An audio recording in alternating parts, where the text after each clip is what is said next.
Mandaue City Hall mangayo extension sa Cebu City. Kabahin sa paglabay silang mga basura sa landfill dito sa Bukirang, Barangay Binaliw. Karawad na unta mapupos ang tagal nga gihatag sa Syudad. Ang report ni Nico Sereno. Manghangyo og extension ang Mandaue City gikan sa mga opisyales sa silingan nga Cebu City. Kini ang gipahibaw ni Mayor Jonas Cortez nunot sa issue sa garbage disposal sa syudad. Kahinumduman, karong adlaw na unta kutob ang tagal sa Cebu City Hall nga gihatag nila sa operator sa pribado nga landfill sa Barangay Binaliw. Gidid-an na sila sa pagdawat sa basura gikan sa ubang local government units.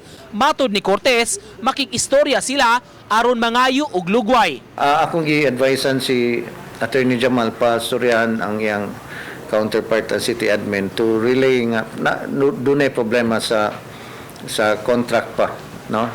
Pero definitely mo kuan kita. Mo comply kita sa ilang hangyo. Usa sa gikonsidera sa Mandaue ang pagpa-outsource sa ilang garbage collection ug disposal. Buot pasabot, itugyan na kini sa pribadong kumpanya inay sa syudad.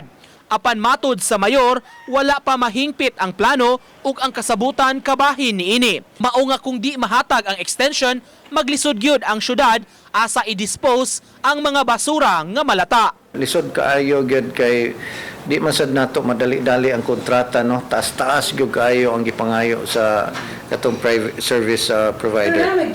Nanawagan ang mayor sa kooperasyon sa tanan aron masulbad ang suliran sa basura. Uban ni Godfrey Relien, Nico Sereno, Balitang Bisdak.